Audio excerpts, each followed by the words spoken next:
O Ministério da Saúde anuncia a criação de memorial para vítimas da pandemia. E você vai ver também. Governo decide esperar STF antes de taxar compras online de até $50. Mauro Cid presta novo depoimento à Polícia Federal nesta segunda-feira. OTAN formaliza a adesão da Suécia. A aliança agora fica maior e mais forte, com 32 membros. E ainda, serviço de espionagem de Vladimir Putin acusa Estados Unidos de tentarem interferir nas eleições russas. Essas e outras notícias você confere a partir de agora. Olá, boa tarde, seja bem-vindo. Chegamos ao vivo naquele nosso horário de sempre, 1h04, pelo horário de Brasília, para te atualizar sobre as notícias que estão em destaque no Brasil e no mundo nesta segunda-feira. Vem comigo. O Ministério da Saúde anunciou a criação de um memorial para as vítimas da pandemia da Covid-19. Hoje faz 4 anos do início da pandemia. Vamos ver. Nesta data, em 2020, a Organização Mundial da Saúde declarava a situação de pandemia no mundo, já que o vírus tinha se espalhado mundialmente. Ao todo, o Brasil registrou mais de 38 milhões de casos e 710.427 mortes pela doença. A ministra da Saúde, Nízia Trindade, participa de um seminário para lembrar e homenagear as vítimas da Covid. Até esta terça-feira, especialistas, autoridades e profissionais de diversas áreas que atuaram no combate à doença vão debater o tema. O slogan oficial do evento é Direito à Memória, lembrar para aprender. Neste ano, a doença tem ganhado força novamente dentro do país. Segundo dados do Ministério da Saúde, em uma única semana, entre o dia 25 de fevereiro e 2 de março, o Brasil ultrapassou a marca de 70 mil casos de Covid. E até o dia 7 de março, o país já registrou 1.789 mortes pela doença.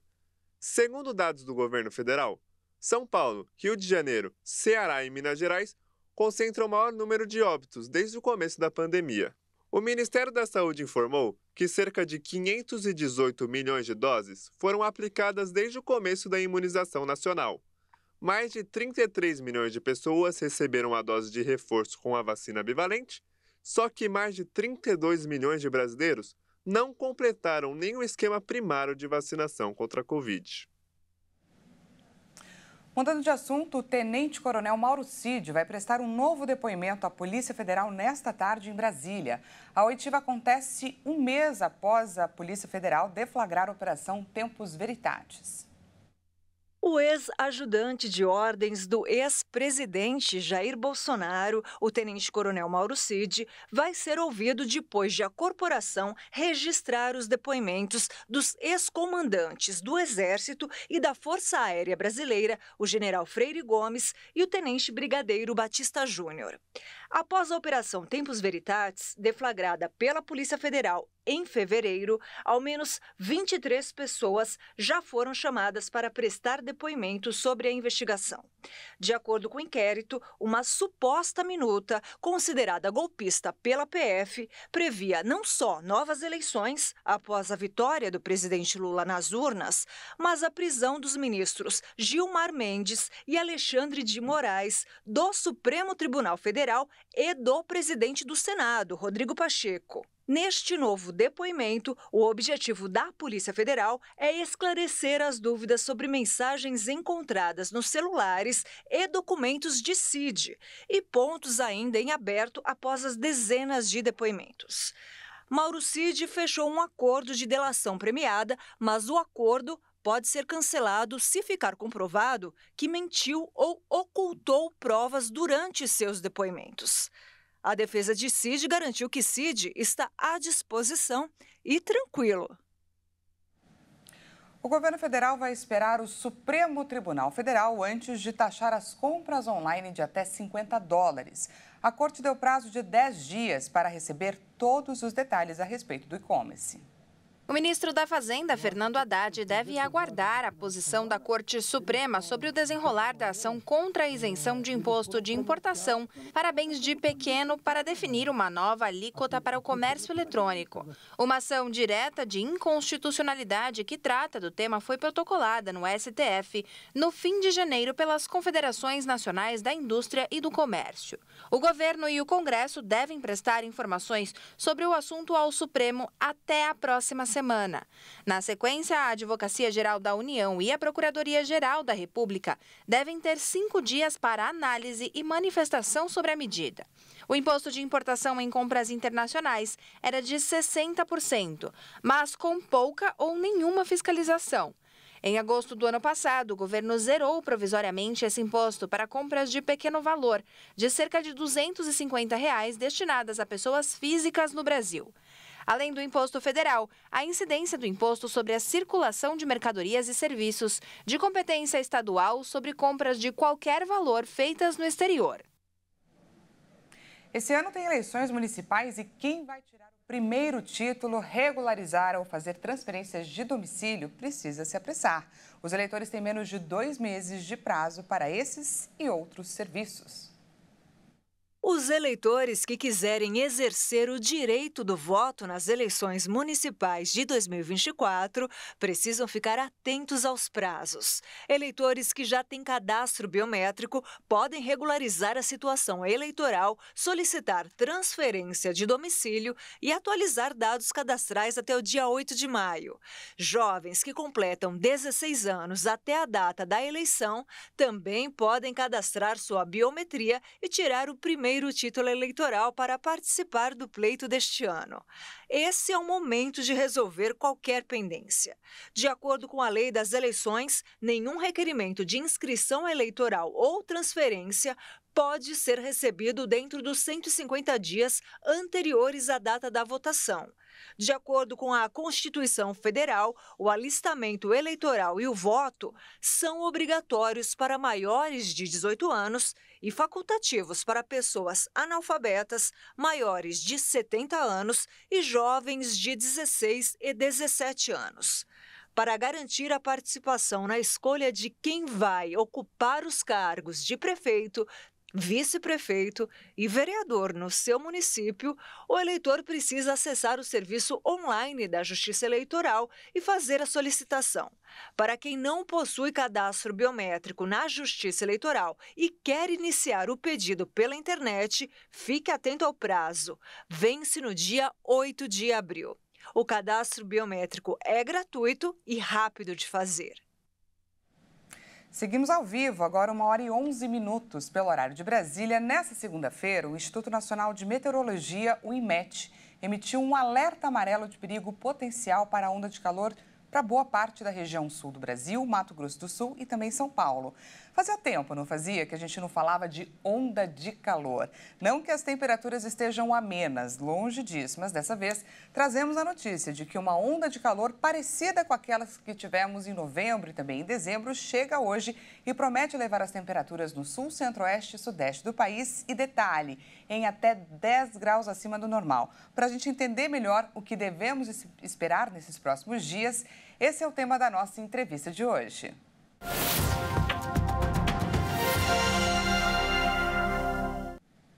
Recebemos agora Guilherme Alves, que é meteorologista do Clima Tempo, para conversar sobre essa nova onda de calor. Seja muito bem-vindo.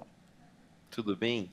Prazer estar aqui com vocês. A gente que agradece a sua disponibilidade. Guilherme, primeiro, nos explique o que caracteriza uma onda de calor, quais estados devem ser mais afetados nessa primeira versão do fenômeno em 2024, em pleno verão.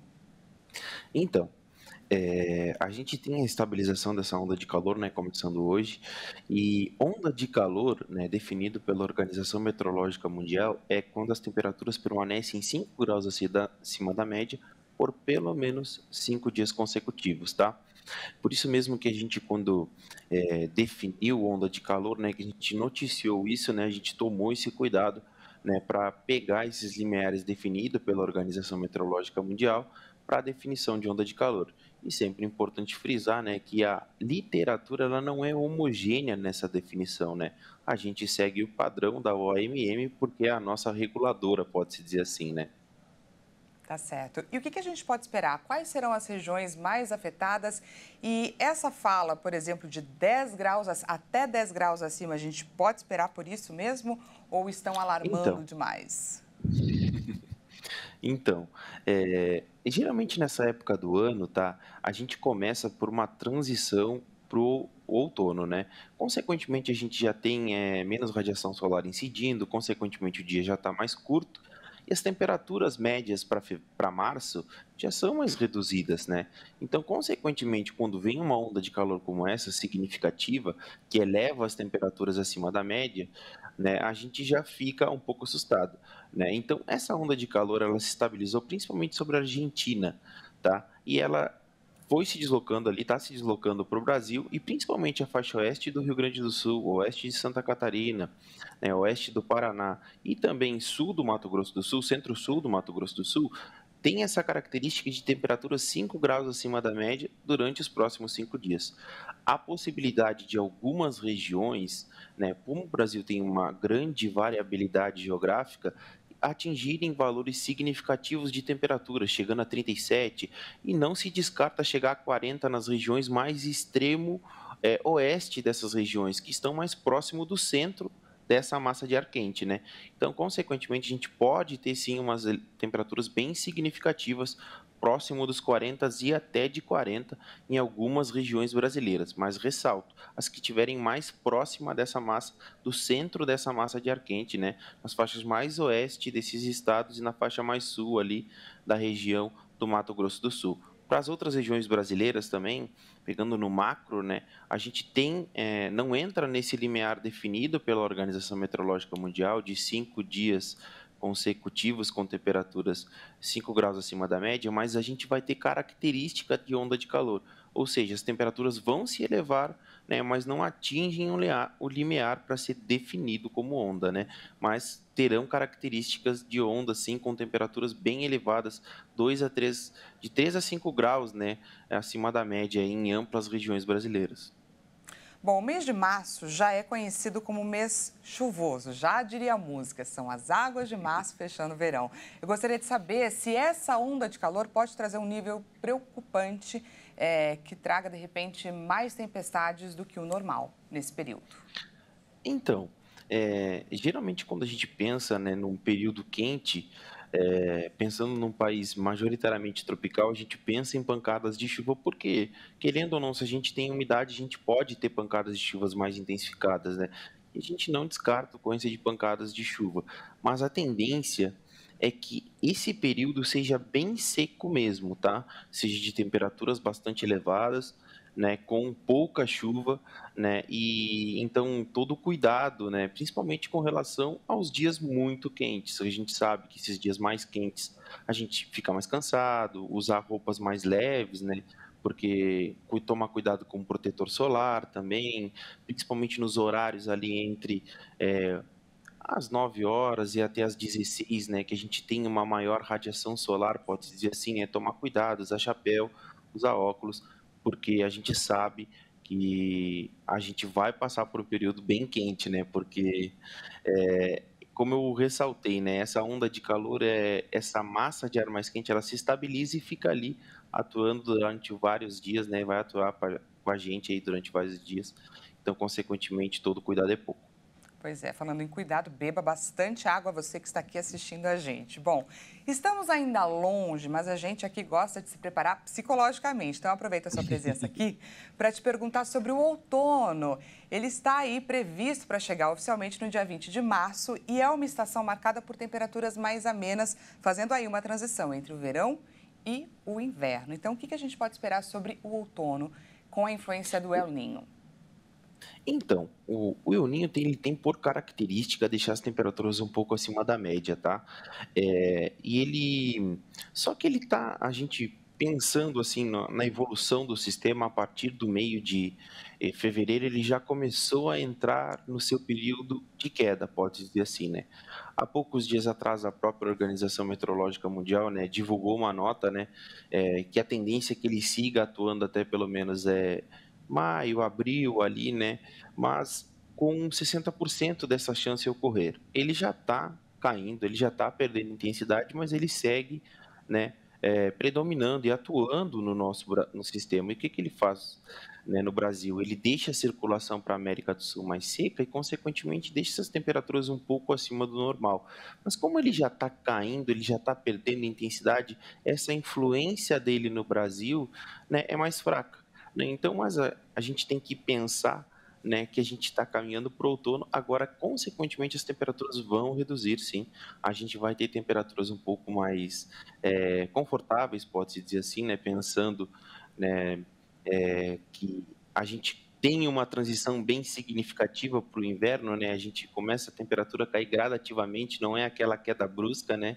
Então, a gente vai ter uma transição aí bem leve, né? Com essa influência do El Niño um pouco significativa, pode-se dizer assim. Ela está caindo, né? Está perdendo intensidade sobre essa influência mais macro, pode-se dizer nele assim, no Brasil, né? Em relação às chuvas, que é outro fator que ele também influencia, né? Ele pode potencializar, sim, para as temperaturas, para a chuva ser um pouco acima da média ali, mas não que seja muito significativo, né? Não aquelas grandes quantidades de chuva como a gente viu no final de 2023, né? Então, a gente termina essa entrevista com o seguinte pensamento: vai fazer calor, mas aguente firme, porque temperaturas mais amenas virão. Conversamos com o meteorologista Guilherme Alves. Muito obrigada pela sua participação. Obrigado. Boa tarde para vocês. Até mais. Vamos aproveitar que estamos no tema onda de calor para ir até Santa Catarina. Por lá, gente, as temperaturas já começaram a subir. Quem traz para a gente mais detalhes é a nossa repórter Michele Veiga. Santa Catarina, Rio Grande do Sul, Paraná, Mato Grosso do Sul e parte de São Paulo vão viver dias quentes, pelo menos é o que está previsto para essa semana. De acordo com as informações dos meteorologistas e também aqui da Defesa Civil catarinense, a temperatura deve ficar até 10 graus acima da média registrada no mesmo período dos últimos anos. Hoje, para se ter uma ideia, nessa segunda-feira, começo de semana, por volta das 11 horas da manhã, os termômetros já estavam na casa dos 30 graus, com o amanhecer registrando na casa dos 20. Essas temperaturas vão estar em elevação durante toda a semana, batendo o seu pico, de acordo com a EPAGRE, aqui de Santa Catarina, no próximo sábado, chegando na casa dos 40 graus em algumas regiões. Quando a gente fala dessas temperaturas, são as que estão registradas no termômetro, diferente da sensação térmica, que já chegou à casa dos 50 graus aqui em Santa Catarina no mês de janeiro. Então, portanto, essa semana é de muito aviso com as condições climáticas, o calor extremo, muita hidratação, principalmente crianças e os pets também. Os veterinários fazem aí constantes alertas sobre a hidratação e os cuidados com os animais de estimação. Os idosos, principalmente com as condições aí de troca de temperatura, ar-condicionado, calor extremo, tudo isso gera bastante atenção. E as síndromes respiratórias agudas graves, que com esse choque de temperatura no leve trás do ar-condicionado, acabam se espalhando mais rapidamente. Portanto, aqui Santa Catarina vai viver dias aí intensos, com temperaturas lá nas alturas. De Santa Catarina para a RIT TV, repórter Michele Veiga. E veja a seguir, OTAN formaliza a adesão da Suécia. A aliança agora ficou maior e mais forte, com 32 membros. E ainda, serviço de espionagem de Vladimir Putin acusa Estados Unidos de tentarem interferir nas eleições russas. A gente volta já já, não perca!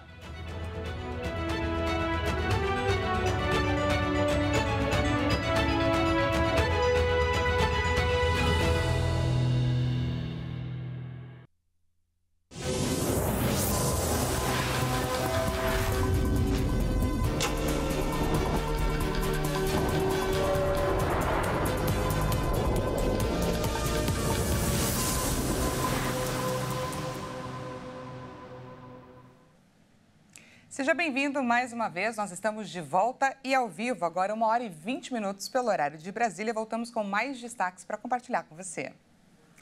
A OTAN formalizou nesta segunda-feira a adesão da Suécia. O secretário-geral Jens Stoltenberg disse que Vladimir Putin fracassou na tentativa de enfraquecer a aliança.